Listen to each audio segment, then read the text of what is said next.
Good morning बच्चों। आज हम बात करते हैं हमारी 6 यूनिट की। पिछली कक्षा में हमने अपने 5th यूनिट के बारे में बताया था। कुछ कोर्स है जिसको हम कर चुके हैं और हमारी 6 यूनिट शुरू है। 6 यूनिट का जो टॉपिक है, फर्स्ट हमारा meanings of printing, different vitamin dye and printing, कि अलग अलग प्रकार की डाई और अलग अलग प्रकार की प्रिंट होती है। तो इस बारे में हम बात करते हैं अभी कि छपाई की जो प्रक्रिया होती है, प्रक्रिया द्वारा बुने हुए जो वस्त्र होते हैं उनकी परिचर्या की जाती है। और जब वस्त्र को एक ही रंग में डुबो कर रंगा जाता है तो उसे रंगाई प्रक्रिया कहते हैं। परंतु जो छपाई की जो प्रक्रिया होती है उसमें रंगों की विभिन्न आकृतियां व डिजाइन के अनुरूप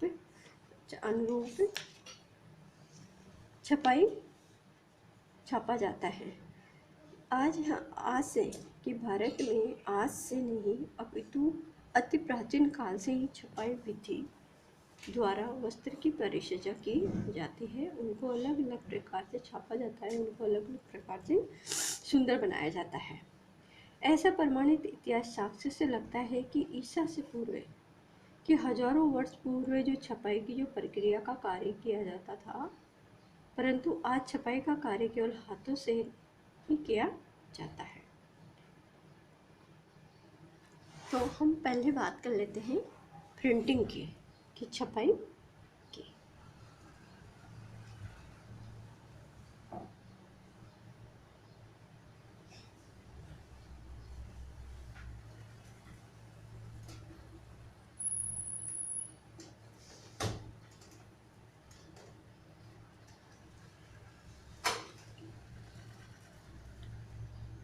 कि छपाई प्रक्रिया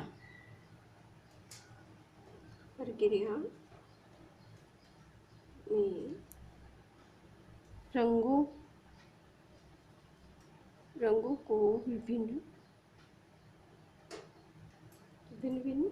आकृतियां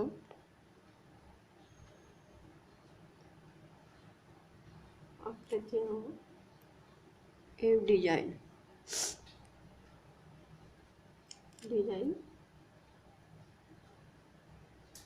के अनुरूप वस्त्र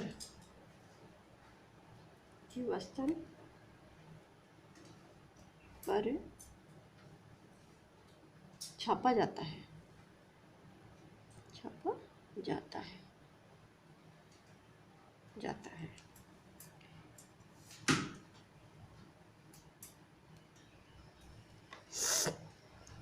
और जो छपाई का कार्य था कि छपाई का कार्य केवल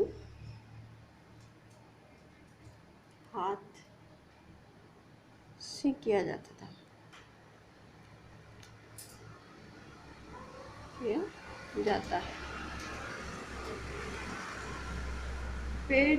जैसे कि पेड़ पौधों के शेषों, बोतलों के ढक्कनों द्वारा छपाई के जो नमूने थे वस्त्रों पर अंकित किए जाते थे। पेड़ पौधों पर बने चंद्र खुद नमूने कुछ ही समय बाद नष्ट हो जाते थे और उस नमूने को शेषांश पुनः मिलाना कठिन हो जाता था। मानव की तीव्र बुद्धि और अथक प्रयासों से इस कठिन कार्यों को दूर किया गया और वह लकड़ी के ठप्पे पर उभार कर गहराई से कटाई से नमूने तैयार किए गए थे।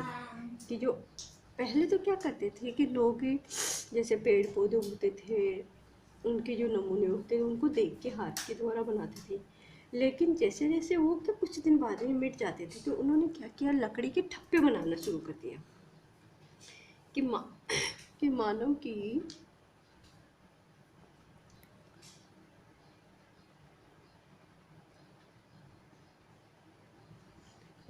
की तीव्र बुद्धि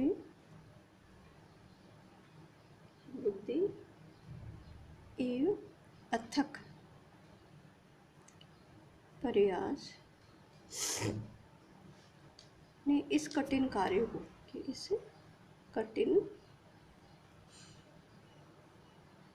कठिनाई कार्य को, कठिनाइयों को दूर किया, दूर कर दिया। और उन्होंने क्या किया कि वह लकड़ी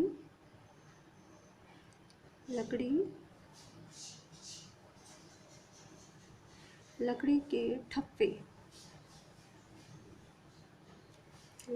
ठप्पे पर उभार और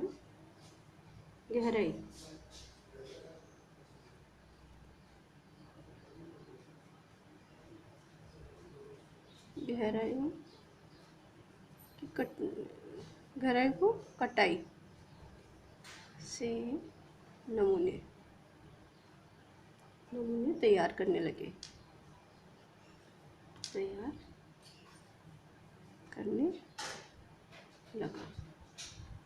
जो डिजाइन होती थी कि डिजाइन खुद ठप्पे और ब्लॉक के रंगों में अर्ध तरल पेस्ट में डुबोकर वस्त्रों के ऊपर छापा जाने लगा। ठप्पों को वस्त्रों पर कसकर दबाया जाता था, जिससे कि जो नमूने थे वे अंकित हो जाते थे। ठप्पे का उभार वस्त्र की छपाई और बहुरंगी नमूनों की छपाई के लिए एक से अधिक ठप्पे की जरूरत पड़ती थी। एक नमूने में जितने प्रकार के रंगों से छपाई करनी पड़ती थी, उतनी ही संख्या में ठप्पे बनाए जाते हैं। जिन रंगों द्वारा जो स्थान भरना होता था, उसे ठप्पे पर उस स्थान पर उभारा हुआ भाग रहता था। आजकल छपाई का कार्य हाथ में मशीनों दोनों से किया जाता था, और हाथ से छपाई करने से अत्यधिक श्रम, शक्ति, धन व्यय होता था।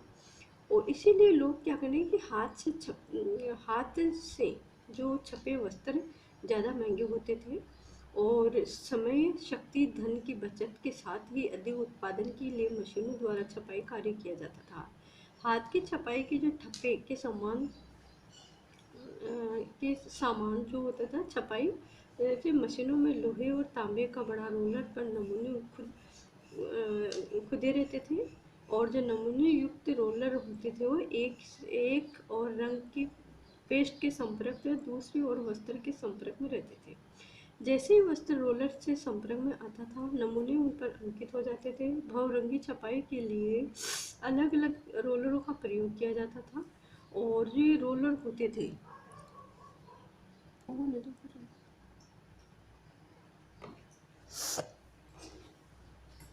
कि रोलर की चौड़ाई वस्त्र की नमूने युक्त रोलर एक और रंग के पेस्ट से संपर्क में आते थे, दूसरी ओर वस्त्र के संपर्क में रहते थे। जैसे ही वस्त्र के रोलर से संपर्क में आते थे, नमूनों पर अंकित हो जाते थे। बहुरंगी छपाई के लिए अलग अलग रोलर का प्रयोग किया जाता था। रोलर की जो चौड़ाई थी, कि चौड़ाई वस्त्र की चौड़ाई के अनुरूप होती थी, और जिसे कि एक ही समय में एक साथ संपूर्ण वस्त्र पर छपाई हो जाती थी। मशीनों द्वारा अति अल्प समय में हजारों मीटर कपड़े छपाई कार्य संपूर्ण हो जाता था। और आजकल उपभोक्ताओं की मांग के आधार पर वस्त्र की छपाई तेजी से परिवर्तन करने लगी, जैसे कि इल्मिश छपाई की जाती थी। कि क्या इसमें था कि इल्मिश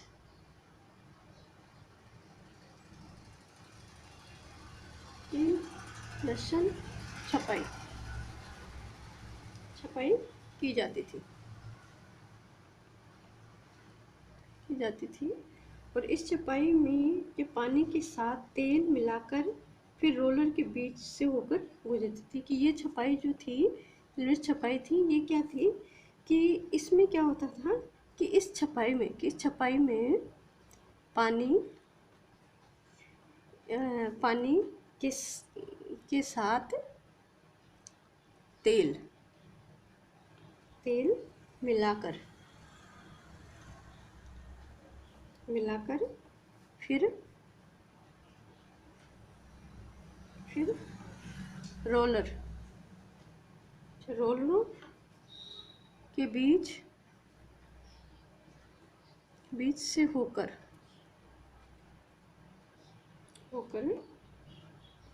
गुजारा जाता था,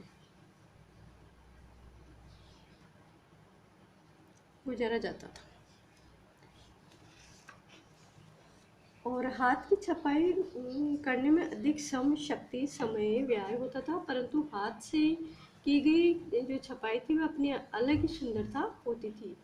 कि हाथ से छपाई करते समय हाथ के हिलने जाने से नमूने में टेढ़े मेढ़ेपन आ जाता था। इस नमूने में एक लहर सी पैदा हो जाती थी जिससे वस्त्र और आकर्षित, सुंदर, मनभाव, मनोहर बन जाता था। इसे उपभोक्ता बहुत अधिक पसंद करते थे और इस प्रक्रिया के अनुसार मशीनों की छपाई भी की जाती थी। छपाई के चरण में क्या होता है, वस्त्र की छपाई पर परिचर्या करने के लिए निम्नलिखित कलाकार के जो होते हैं कि कलाकारों द्वारा नमूने की डिजाइन तैयार की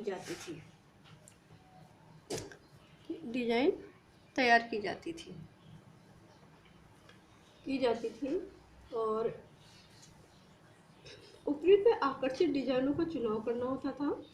चुने हुए जो डिजाइनों का सैंपल तैयार करना, सैंपल में रंग संयोजन करना, सैंपलों को बड़ा करना, बड़े किए गए नमूने में जिंक प्लेट द्वारा खुदाई करना। जिंक प्लेट से डिजाइन को रोलर पर पेंटोग्राफी विधि से उभारा जाता था। अलग अलग रंगों के लिए अलग अलग रोलरों पर नमूने अंकित करना, रंग द्वारा अर्ध तरल पेस्ट तैयार करना, इसके अतिरिक्त रंगों को धोकर अथवा अन्य विधि से निकालना, छपाई के उपरांत रंगों को सुखाना, भाप द्वारा पक्का करना आदि थी।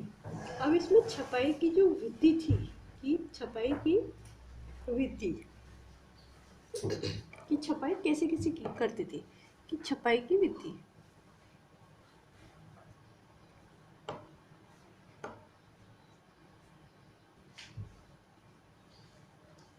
विधियाँ थी।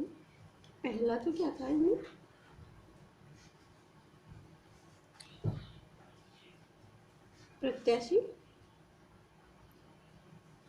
प्रत्यक्ष छपाई।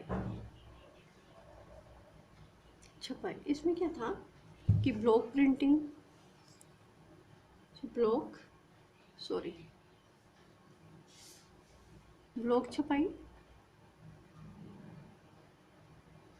छपाई और द्विपक्षीय छपाई,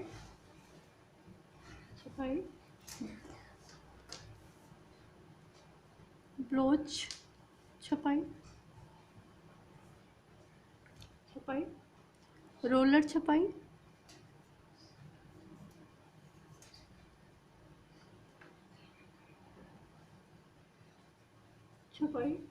स्क्रीन छपाई,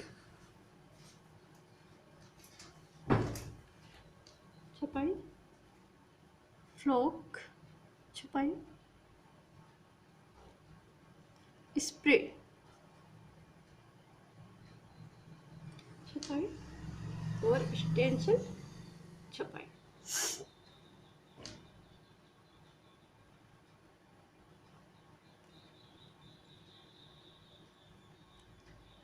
ये तो हमारी छपाई विधि थी। अब हम बात करेंगे डाइंग।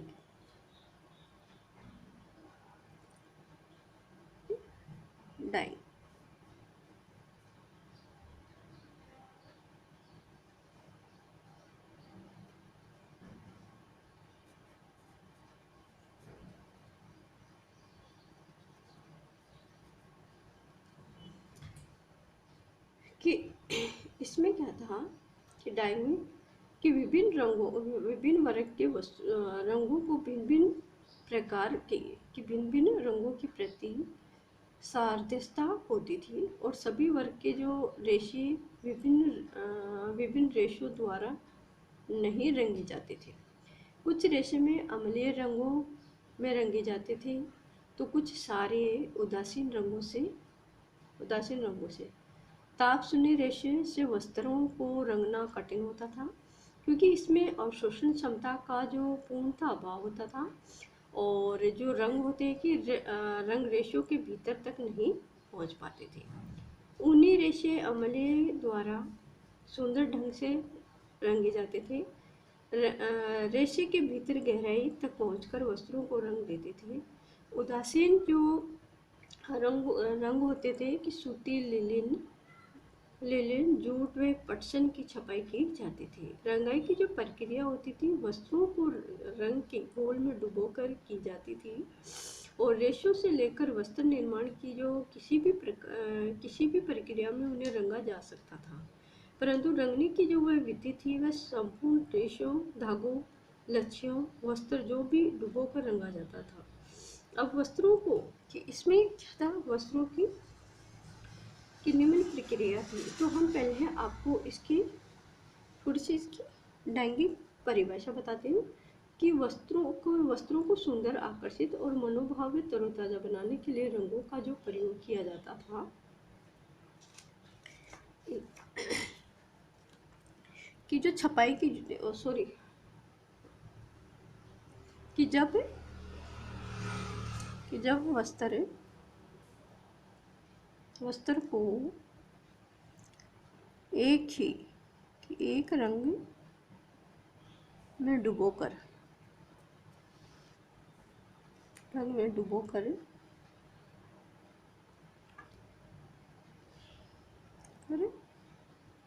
रंगा जाता है तो उसे रंगाई प्रक्रिया कहते हैं।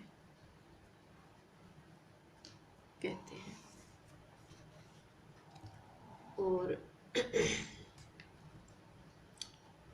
इसमें क्या होता है कि इसका पहला है कि वस्त्र को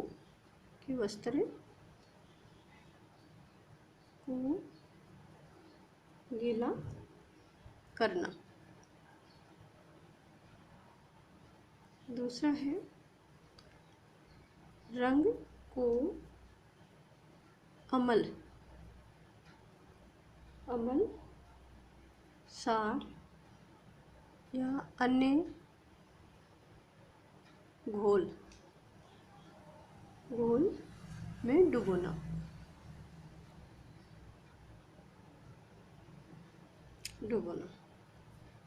तीसरा है कि रंग के अतिरिक्त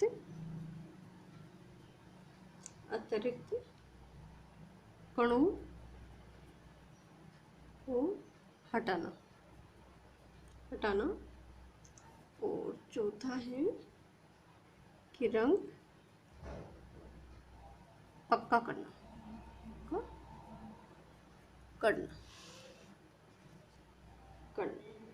असंपूर्ण डुबोने वाले विधि में सबसे पहले वस्त्रों को पानी में भिगो दिया जाता है और उससे रेशे फूल जाते हैं और आवश्यकता अनुसार रंग को घोला जाता है। इस घोल में वस्त्रों को डुबोते हैं। वस्त्रों की जो सतह के कण में जो संपर्क में आते हैं, ये ताप नमी के कारण श्रृंखला टूट जाती है और वस्त्र पर रंग चढ़ जाते हैं। वस्त्रों को सुखाने के उपरांत जब जल भाप बनकर उठ जाता है तो रंगों को पुनः श्रृंखला बनाया जाता है, जिससे रंग पक्का हो जाता है। रंगों का पक्कापन इस बात पर निर्भर करता है कि रंग कितनी गहराई तक रेशों के भीतर प्रवेश करते हैं,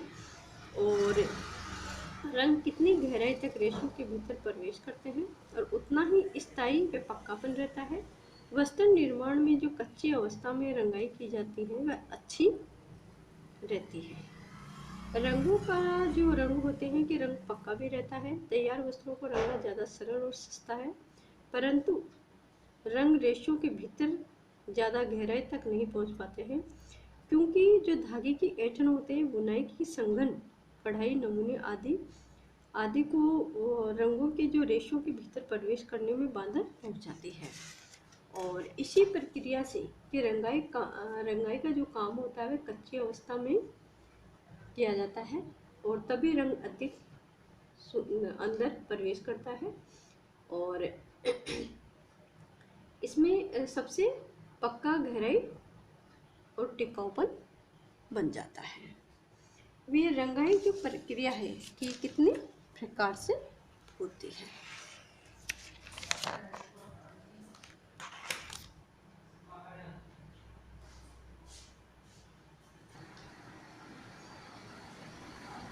कि पहले है इसमें कि रेशों की रंगाई, रेशों की रंगाई रंगाई अब रेशों की रंगाई में क्या होता है कि वस्त्र निर्माण जो प्रक्रिया होती है,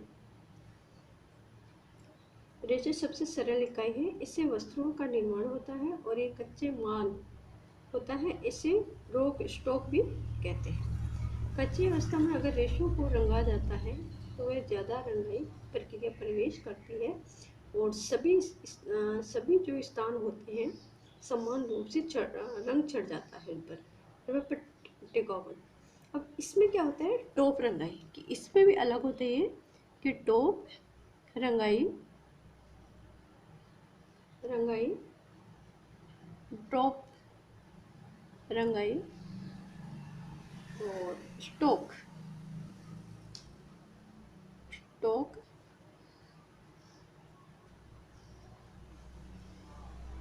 रंगाई फिर है धागों की रंगाई।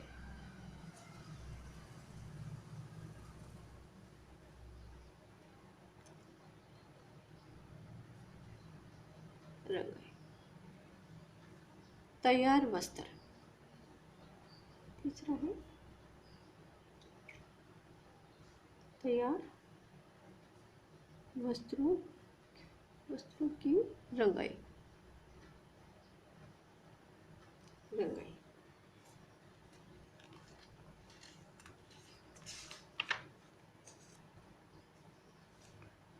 तैयार वस्त्रों में भी अलग अलग होती है, जैसे कि जिंग रंगाई क्रॉस रंगाई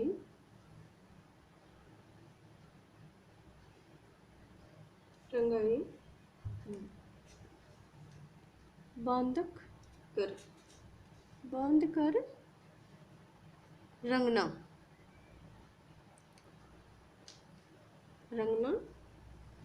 या बंधेज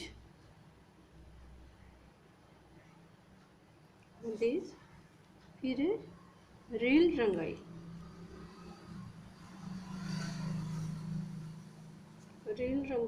संयुक्त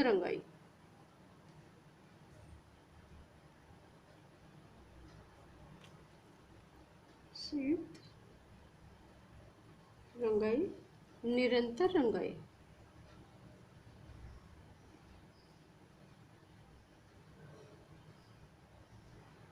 मशीन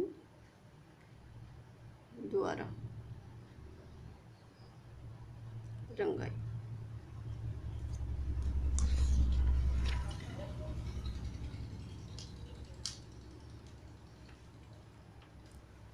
धन्यवाद।